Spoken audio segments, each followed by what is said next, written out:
Several years ago, we were in a lockdown and we had to stream our live services and our members had to join online. But by God's providence, slowly but surely we were able to meet physically, even in a limited sense, and we were so grateful for it. Soon, God allowed His members, His church, to publicly gather again, and we were able to receive the blessing and the encouragement and the comfort from the preaching of God's holy and divine word. And I remember meditating on this. A question will always be asked: did the message that we preach change, or did it remain the same? And as the church went through all this ordeal, did her message change? And I would like to say that boldly, the church remained steadfast in preaching the very words, the gospel that was preached since the beginning, and it remained the same. And this is the blessing of the preaching of the Word of God that would like us to meditate on this Thursday morning. Our sermon is entitled Know Nothing Except Christ and Him Crucified. It is lifted from the first letter of Corinthians, from chapter 1, and it was mentioned twice. It is mentioned in verses 23-24 from the first chapter, and in the chapter 2 it was mentioned again in verse 2. It is when Paul himself contrasted for us the worldly wisdom and the wisdom of God, and then he also defended for us the gospel message and the ministry that we have received and until right now have voluntarily and freely received. Paul was able to emphasize for us the instrumental was the gospel of our the conversion, the gospel, the word of God that's being preached. But at the same time, he also explained to us the efficient cause, the cause wherein we know that it is by the work of the Spirit alone that offers for us in the generation. He also pointed to us that out of the choosing, the calling of God, that is the only time that He saves.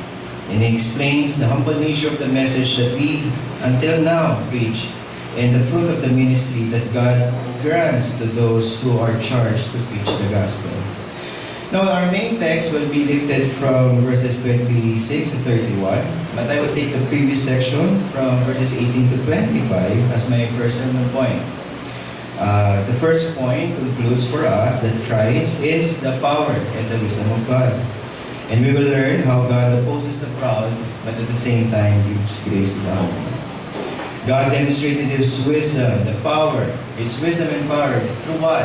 By the preaching of the gospel. And the second point asserts for us the supremacy of God's work in redemption in Christ as the one and only message that as ministers of the gospel we'll be able to preach to God's people. That we can take comfort from the fact that it is God Himself who chose us, that He calls us, He converts us, and demonstrated for us His wisdom by granting salvation to undeserving sinners like us. So again, the sermon points has been listed already. Will be 2, Christ, the wisdom and power of God, and 2, we preach Christ crucified. Before we begin, let us bow our hands and let us pray. Lord God, our Father, we thank You for Your Spirit and Your Word, through which we know Jesus Christ as our Lord and Savior. May those who confess Your name today never cease to wonder at what You have done for them. Help them to continue firmly in the faith, to bear witness to Your love, and let the Holy Spirit shape their lives.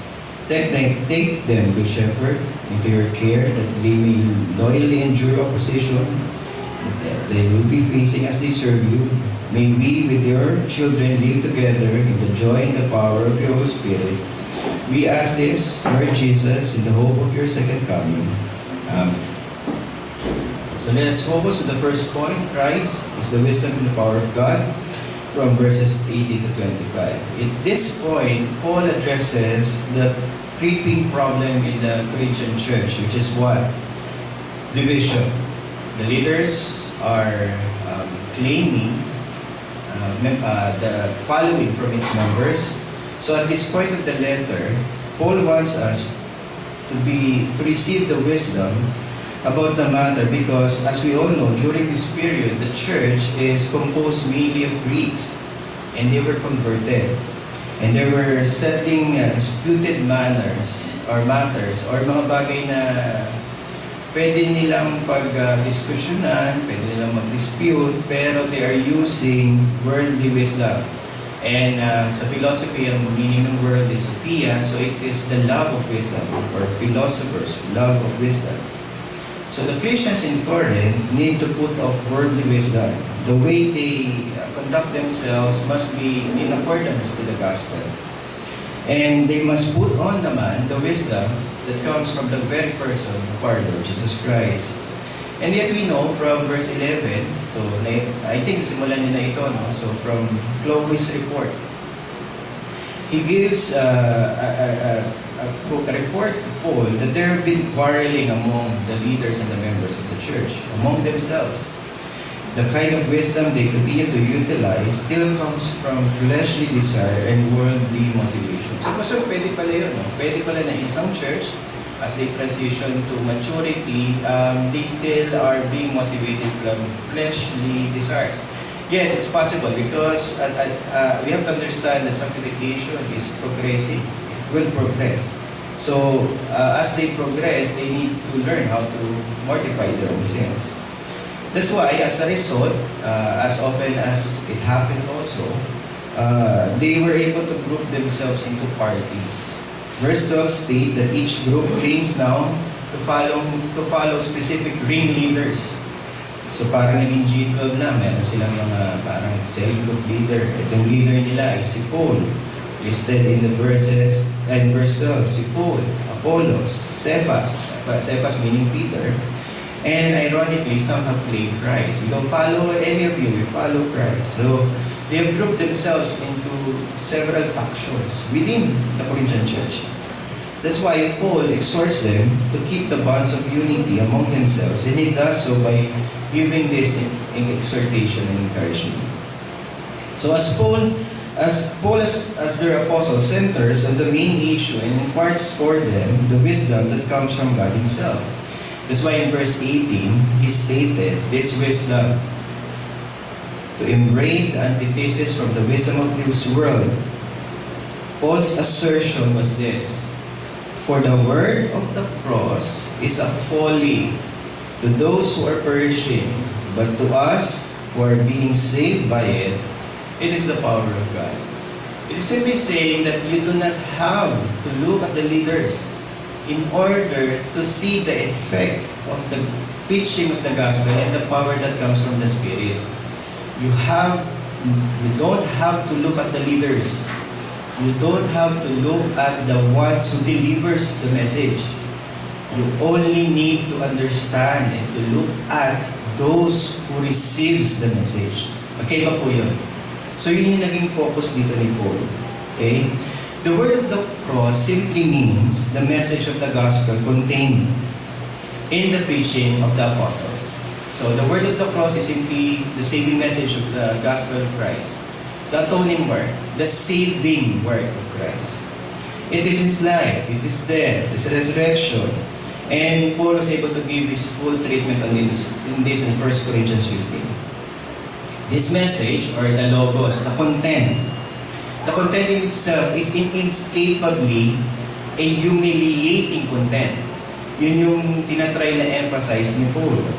And those who believe in this, we know that it is the power of God that is exerted. It only becomes an instrument when the full effect, when given by the Holy Spirit, results to one person's salvation. So, ang focus is yung kung sino yung nakukonvert. And in our theology, we recognize this and we label this as effectual calling, o yung external call that comes with the internal call. And yet, not all whom hears the message of the gospel, when preached, believes. Yun yung gusto ni Paul na mag-focus yung mga leaders. Hindi yung mga leaders themselves. Let's not focus on each other. Yun yung call.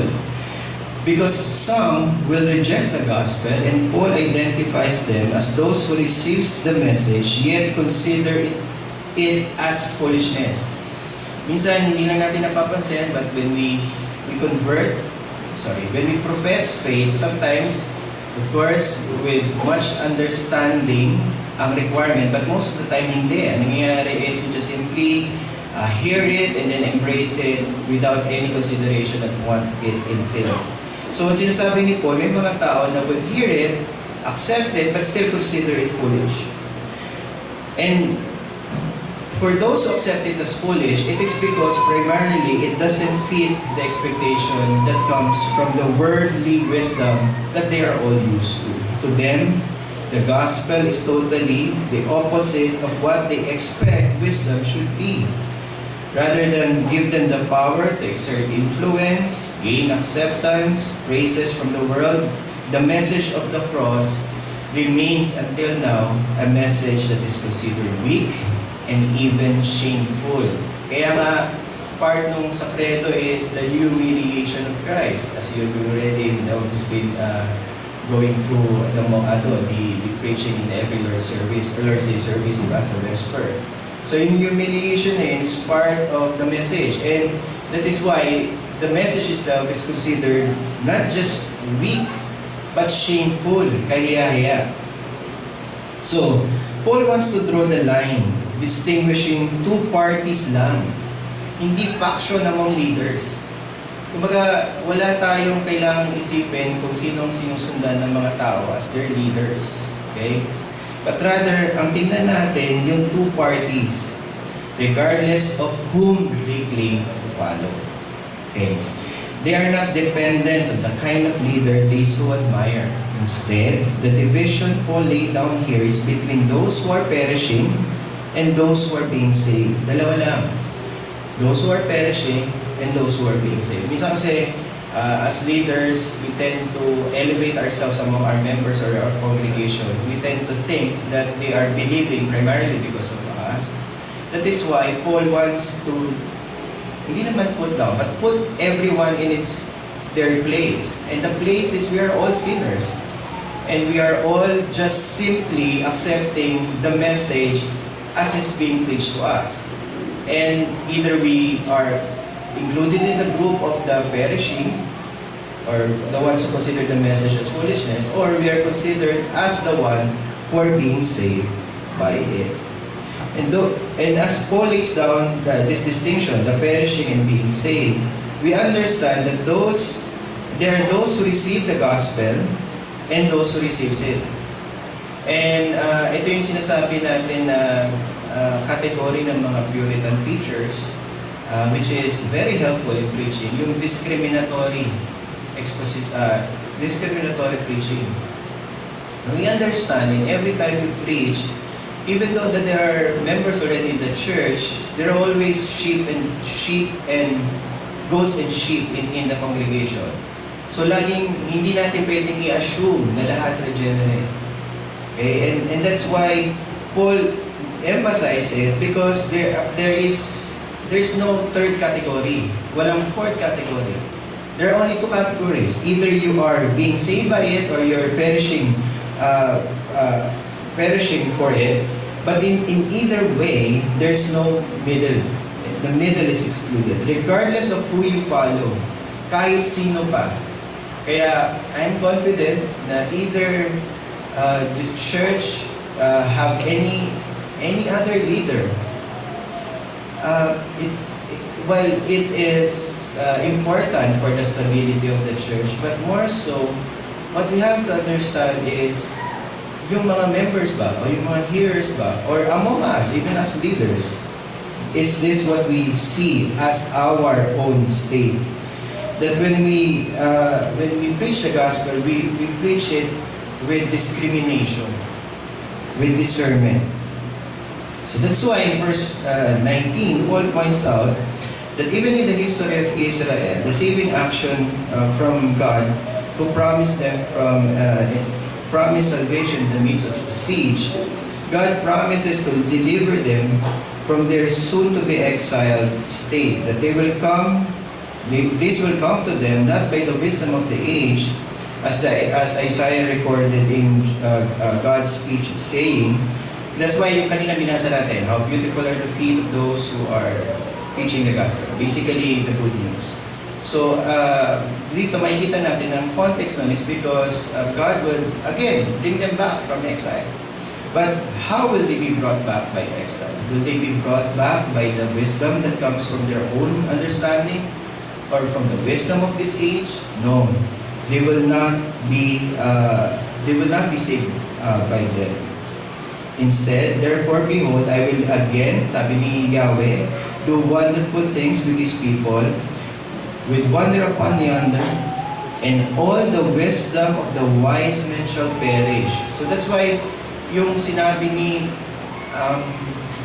Paul sa Romans about wisdom, every time na dinidiscuss ni Paul ang wisdom, laging dinideclare na it is, where are the wise? Where are the sages of this world? Where are the philosophers? Wala. Because Yahweh already established with Isaiah that they will be shamed. Hindi nila makikita ito. So that's why the wisdom of the wise men shall perish, and the discernment of the discerning men shall be hidden. No one will be able to accept this message because this message is weak and shameful. So God will save His people. That's the promise. And no man will be able to discern how this can be. Paano mangyayari na out of shame and out of weakness, out of being in exile, God's people will be saved back again. And soon enough, after hundreds of years, 400 and change, the Logos, the Word of God, incarnated and gave His life for the ransom of many. No one in the world knew He was coming. No one in the world, meaning, of course, it has been prophesied, but no one sensed that He will be coming in this state, in this humiliated state. Yun yung sinasabi dito. That is why when the Logos was incarnated, and He gave His life for the ransom for the many, no one knew that He was coming in. In fact, He was rejected both by the Jews and even the Greeks. So, nung dumating ang ating Panginoong Kristo, according to John, di ba? Sa summary niya sa John 1:18, kumpleto na sinabi nun, he was even rejected by His own people. So, even the Jews. And yet, by the wisdom of God, it was the only God-appointed means upon which our salvation comes. Okay, just to clarify, Pastor, sabi mo the Word of God, are you talking about the Scripture in a general sense? Are you talking about the person of our Lord Jesus Christ? Yes, on a specific sense. But what I'm talking about is the message. The gospel message that we read from Scripture that points to our Lord and Savior, Jesus Christ. Kasi again, wala naman ang ating Panginoong Kristo dito. Hindi ko siya kayang paambirin. No? Hindi ako magician. But what I'm trying to deliver to you are the very words and in the very message that the Scripture itself has pointed to, which is our Lord Jesus Christ. So when yun yung, pag sinabi natin, the Word of God, the Logos, the Gospel, it is the Gospel message that points to our Lord Jesus Christ that we read from the whole of Scripture. So, verse 20 explains how this wisdom of God, this divine wisdom, who is Christ Himself, while rejected as foolishness and even shameful by this world, is the only God-appointed way to eternal life. And doon nagkaroon ng wicket gate, tama, sa Pilgrim's Progress, na even though na maraming path and marami ang mas madaling path, the evangelist has insisted to Christian, no, go to this path that points to the wicket gate. So yun yung sinasabi, it is the only way, the only path upon which we will receive eternal life. And Paul further emphasizes that in contrast, Jews still demand sign. And until now, they demand sign. They want the third temple to be restored. They want visible signs, tangible signs. But we will never receive any sign again except for the preaching of this very message that we are preaching. The preaching of the gospel is the sign of the age, the last days. But the Jews are not backing down. They want a sign. And at the same time, the Greeks seek wisdom. Kaya, thematic kay Paul na dinidiscuss niya ito to contrast the Jewish expectation, the false expectation, but at the same time, the false notion of wisdom by the Greeks in contrast to the message of the gospel of our Lord Jesus Christ. And sabi nga, and as he continues, sabi ni Paul, but we preach Christ crucified. Pag sinabi niyang preach Christ crucified, he does not just preach Christ per se, but he preached the very essence of it, that this Christ is crucified as shameful and foolish state. So that's why. And that is why this message remains for the Jews a stumbling block, katitisuran. Hindi matatanggap ng mga Hudyo ito. It is indeed shameful, galing sa kanilang Panginoon sa Kristo, but He died as a common thief at the cross by the hands of their own enemies. Pagans. So talagang hindi, madumi. Ganun kasimple. But at the same time, if this gospel will be preached to the whole nations, to the whole world, it will still be considered as folly by the Gentiles. So this message of Christ as the incarnated Logos, who is the Son of God coming to this world and dying for our sin, is an offensive message to the Jews. But at the same, because it is a shameful and blasphemous thought, for them, God serving, dying is inglorious. It is a sign of weakness and not power. And at the same time, the Greeks consider it when a God dying a punishable crime, okay, it's foolish. It's not worthy of leadership and not worthy of recognition. And yet Paul centers to the message. He will preach, and this is the message we will all preach since then until now.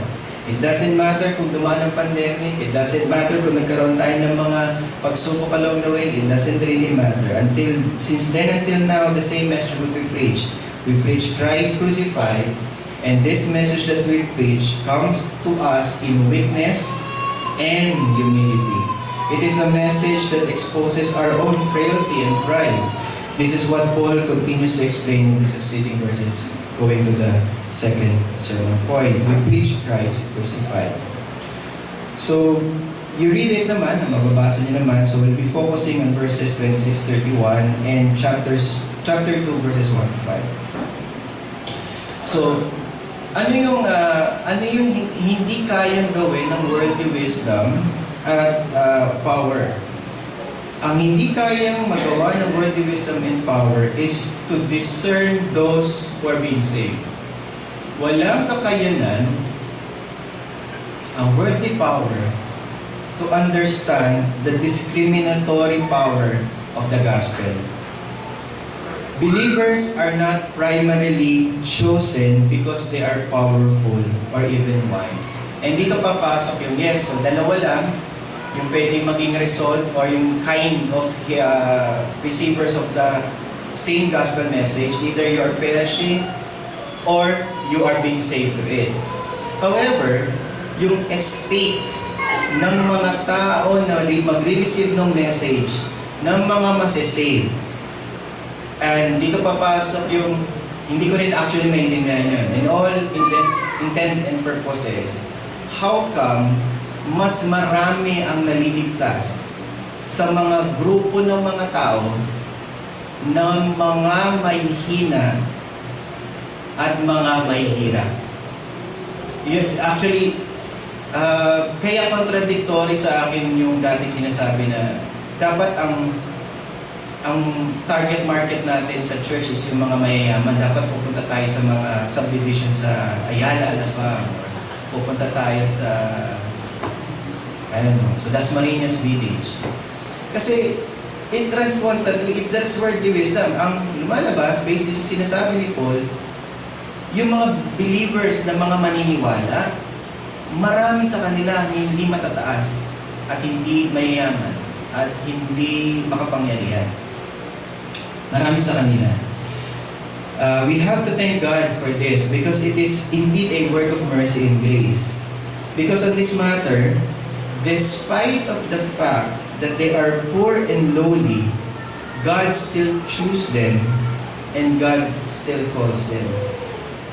Consistent ito sa gospel narrative wherein dun sa calling ng mga disciples, hindi siya nagpunta sa mga Pharisee.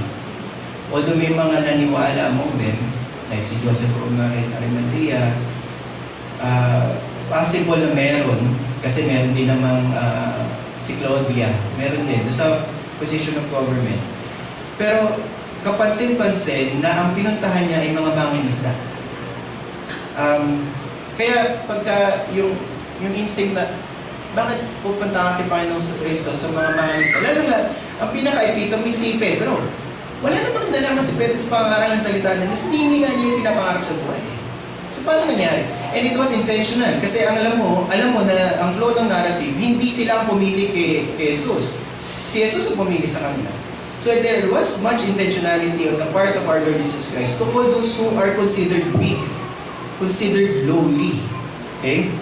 And this reminds us that even to the people who are being saved, sa grupo ng mga being saved, majority and part of it would be people who are called unconditionally. Walang basis sa external or even internal state ng isang tao naka-impluensya dun sa pagtawag o pag-elect ng Diyos sa kanila. And it reminds us that our own election as believers was unconditional. And it is only by the preaching of the gospel and the regenerating work of the Spirit that our hearts are converted and are saved. God chooses the foolish and the weak of this world in order, and yun yung intended purposes. Hindi ko yun naisip as a human being kasi it runs contrary to all logical and instinct. Walang nagsabi na, magtatayo tayo ng kumpanya pero gusto natin hindi tayo kumikita. Hindi ko yan na-explain. Or magtatayo tayo ng institusyon pero gusto natin mag-15 tayo. It doesn't make sense. But at this point, yung purposes ng ating Panginoon sa Kristo, while it runs contrary to all our instinct, are revealed to us. It has been stated clearly in Scripture that God chooses the foolish and the weak of this world in order to demonstrate the regenerating power of God by the indwelling work of the Holy Spirit. Ganito siya. Meron kasi ako naririnig na, Pastor, ayoko nang tumalino. Bakit? Kasi lahat ng mga matatalino masyadong magaling sa theology. And ayoko nun. Gusto ko, mangmang lang ako. Parang gano'n. Or, Pastor, ayoko mag-improve sa understanding of my salvation. Mahalaga lang sa akin na nagsisimba ako, nagpupunta ako sa church. Kasi yumayabang kapag maraming alam. Okay. However, we have to understand that is not the purpose. The purpose is kaya pinipili yung mabababa, yung mga hindi matatalino, yung mga lowly, is because kapag na-demonstrate na sila ay tumalino, kapag na-demonstrate na sila ay gumaling, kapag na-demonstrate na sila ay nag-improve, okay? Alam ng lahat na hindi galing sa kanila. Yun yung point. Kumbaga, no one will be able to claim. Walang makapagsasabi na, hindi. Alam mo, ayan si Budoy, matalino naman talaga yan. Nabuhay lang sa isang mahirap na neighborhood, pero talagang mag-i-improve siya. Kasi pag tinuruan mo siya by education, matatalino siya. Tama, ganun yun, di ba? Hindi ganun dito sa pinag-usapan natin. Ito talaga, alam natin lahat na si Budoy walang alam. Okay? And then, itong si Budoy, wala namang Budoy dito. No? Kaya tama naman si Budoy. O sabi si Budoy.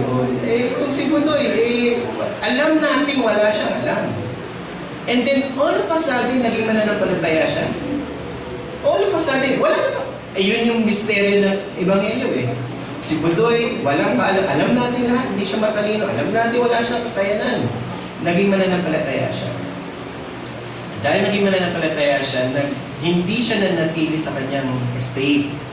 Yung regenerating power ng Holy Spirit will not just give him understanding of salvation, but at the same time, he will be sanctified, move toward godliness. And one way or the other, mag-i-improve yung buhay niya. Improve hindi man financially, but improve as a person. And that is why everyone will say, katulad ng sinabi, meron bang matino na nagagaling sa Nazareth? May ganun eh, yung si Nathaniel ba, yung parang ganun yung concept, same na wala namang matino, nagagaling sa lugar na ito. Yung sa Crete din, alam ko, sinabi din ni Titus na walang matino dyan. And yet, kaya si Paul pumupunta sa mga lugar na hindi i-expect ng powers that time na will be improving and will be demonstrating the power of God. Kaya ang problem is yung Corinth. Yung Corinth kasi, prominente. So kaya nagkaka-conflict. Prominente kasi sila. That's why, ini-explain ni Paul dito, no, this is how God works. God will choose the foolish and the weak of this world for the very reason that God will demonstrate the regenerating power of God by His indwelling work.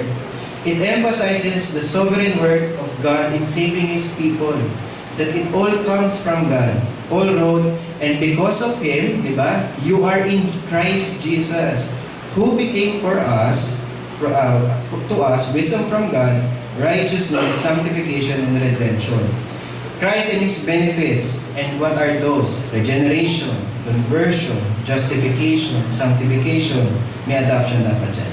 Glorification comes to us by the very effectual calling from the Word of God that God gives to His people by applying His Spirit to Him. So when a lowly person gets united to Christ by faith and by of course, the indwelling work of the Spirit, he is now united to this person. Lahat ng benefit may bibigay sa kanya. And hindi kinonsider ko yung current estate niya. Walang kinalaman. Mababa, lowly, hindi powerful, foolish. And yet, by virtue of this union, this person will be maturing. Yun, magmamature siya. This leaves no glory to man. Instead, all this demonstrates the glory of God alone. Pag sinabi kasi natin na kakagaling ko lang kasi sa commencement, sa graduation, kasi graduation ng mga anak ko. Lagi byword, to God be the glory, to God be the glory. And pet peeve ko yun eh. Kasi, what do you mean when you say you've given glory to God? Nag-aral akong mabuti. Which tama naman, hindi kayo mag-aral kayo mabuti. Hindi ko sinasabi huwag kayo mag-aral mabuti. Pero kasi laging ganun ang thematic nun. Nag-aral akong mabuti. Nagsipag ako sa ganito. Ganyan. That's where the wisdom is. And then, parang biglang magkikikim yung message para lang sounding Christianly. Hindi, but this is all for God's glory. Okay, parang yung transcontrary to the very fact na nagawa mo yun all by effort, di ba? And then you say, to God be the glory. The only way to say that God has the glory if we ourselves know na wala tayong part dun sa naging demonstration mo. It will only for God. Kumaga, if it is man's effort, then there's none in the glory of God. Walang nagiging glory doon ng Diyos. But here, we know, by the very fact that He chooses the foolish and the weak in this world, God indeed will receive all the glory. And there will be no room for boasting.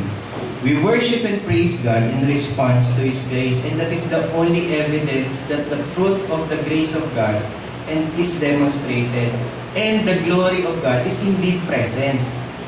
Kasi, hindi, kaya parang dun sa speech, may kulang, kasi ang inihintay ko, then, kung nagbibigay ka talaga ng glory sa Diyos, di sabihin mo, lahat yun galing sa Kanya. Yun yung inihintay ko. Kasi, wala dapat sa'yo. The only way na magiging glory siya is kapag sa Kanya lahat galing. So, the worship and the praise of God in response to His grace is understandingly establishing for all of us that we do not, and none of us deserve this work. That in His wisdom and power, He gave us everything we need, including eternal life. We are simply undeserving sinners saved by the grace of God, by the that glorifies God in thanksgiving and in gratitude. The phrase, the foolishness of God, and let me end with this, and the weakness of God. In 1 Corinthians 1:25, often associated dun sa nabasa na rin natin sa theme ng chapter 1, verse 18. Seems odd at the first glance. Bakit? Kasi, pag sinabi mong foolishness of God and the weakness of God, ang tatanong mo agad sa sarili mo dapat, so is God truly foolish? Is God truly weak? Was Paul attempting a direct comparison between God and man? Kaya lang, alam natin, theologically, they are not qualitatively comparable. And we have established, by virtue of divine quality, God is never foolish. Tama? God is all-wise. And God is all-powerful, therefore He is never weak. Tama? So, medyo, kaya nung sinusulat ito, kasi sinabi niya, the foolishness of God is wiser than man. The foolishness and the weakness of God is stronger than man. Anong ibig sabihin? God is never foolish nor weak. So the phrase foolishness of God and the weakness of God does not refer to the quality within God Himself. It's not an establishment of a divine attribute, but rather an identity. He is identifying with His people. So, in short, since God, tayo ay foolish in reference or by the standard of the world, God also identifies that we are His foolishness. Tayo yung foolish. He identifies with us. So at the same time, we are who are weak. Yes, we are weak, but when we are united to Christ, we know that Christ, that God Himself considers us His weaknesses. Tayo yung weak. Okay, by identity. So our union with God in Christ, despite being foolish and weak by worldly standard, is and will always be considered far superior to the wise and the strong of this world. Why? Because of our union with Christ. Yung identity ang binibigyan ng emphasis. Na even though we will be foolish and weak by this world, by our identity with Christ, we are His foolishness, we are His weaknesses, we are still far superior against anyone who are strong and who are wise in this world. As Scripture says, consider your calling, brothers. Not many of you were wise according to worldly standards. Not many of you were powerful. Not many of noble birth. But God chose what is foolish in this world. Why? To shame the wise.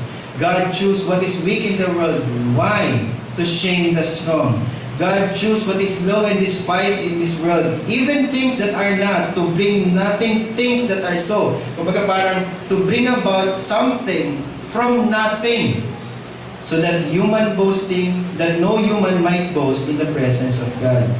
Our true wisdom and our true strength are found in Christ. That is why, as we live through this world, having this saint and sinner simultaneously living in us, the old man and the new man, let us not draw our strength from the old man. It's tempting to do so kasi. I'm talking to you as an individual person, not as a church as a whole. This address is about individual people, not the church. Okay? It's not institutional. It's about organically people who are in the church. Okay? As a true believer, and again discriminatory, I'm assuming, if you are a true believer, two resources are at your disposal. Either you draw out from the old man, which is sin, or you draw and receive from the new man, which is united to Christ. And that in itself is what is being talked about here. Why? Because isa ka rin doon sa naniniwala that the wise and the strong remains in the old man.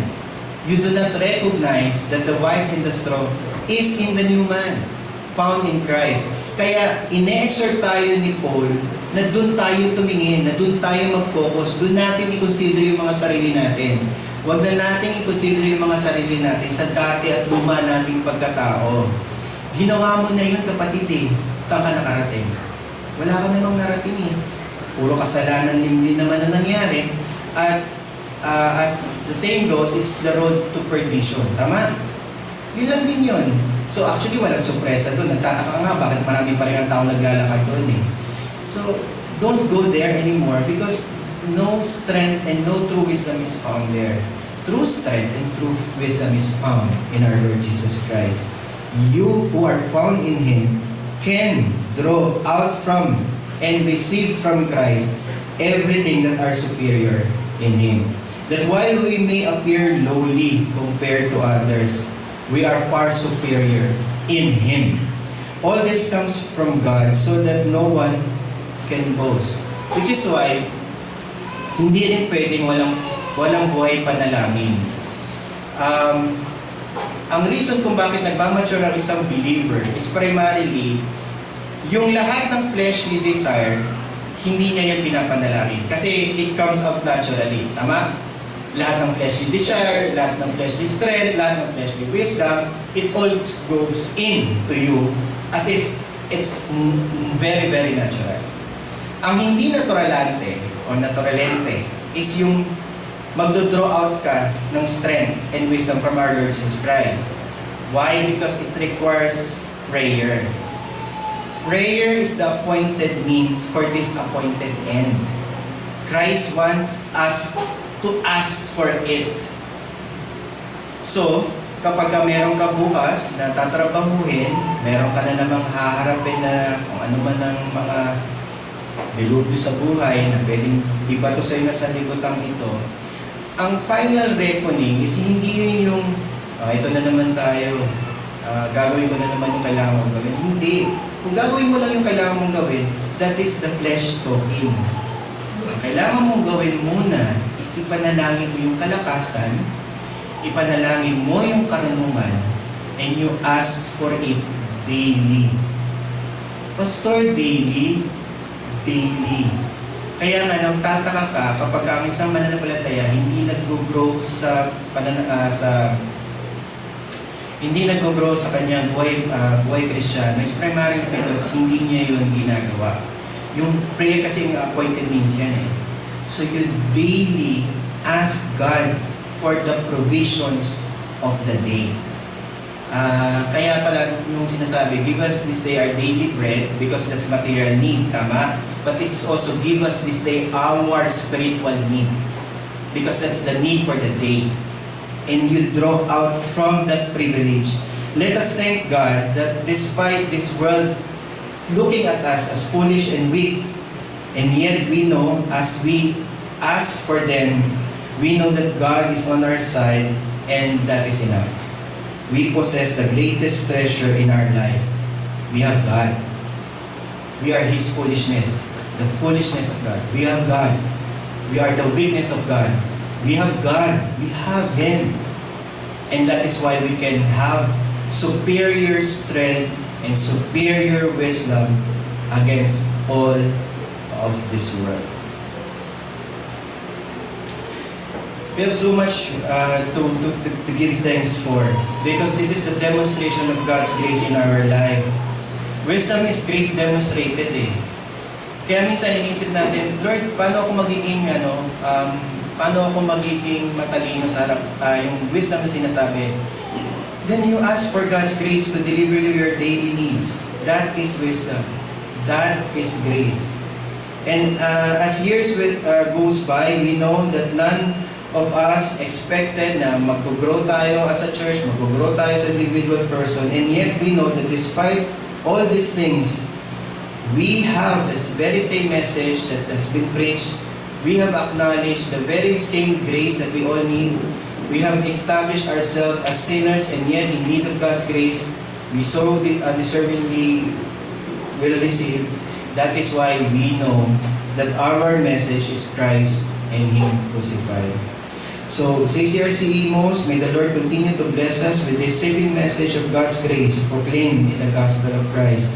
May God continue to call us as His people through the preaching and the witness of the cross, but by the indwelling work of the Holy Spirit, may His regenerate people renew their heart as they hear the gospel preached, and renew their minds as they apply all these things in thanksgiving and humility to Him. Let us thank God for His saving work, and let us continue to pray for this work in all of us for the years to come. Amen. Let us all bow our heads and let us pray. Our dear Heavenly Father, we are most grateful, O God, for this short time that you've given us, that as we reflect on the message of the gospel, we who are being saved by it will continue to understand that the very message itself requires humility and requires understanding that we for ourselves, we do not have a right for it. Instead, as we trust the very work, the saving work that comes from our Lord Jesus Christ, as we face the daily challenges that we will all be facing starting tomorrow as we face this world, mark us, O God, your people, knowingly, affectionately, personally, O God. As we draw our strength upon you, we pray for the daily provision of strength. We pray for the daily provision of wisdom that will be granted to your people. You bless us, O God, with your presence. There will never be a differentiation in this world that will ever make anyone recognize that we are your people, except for the maturity that comes from knowing that we are always in need for all these blessings in our lives. We pray for the divine grace at work, that we may be sanctified, that we may be made holy, that we may walk in the path that you have called, the good works, the blessing of the life that has been united to our Lord Jesus Christ. Grant us peace, O God. Grant us rest, for this very day has been provided for us for this purpose. Bless us with your word and your presence in the name of your Son, by your Spirit.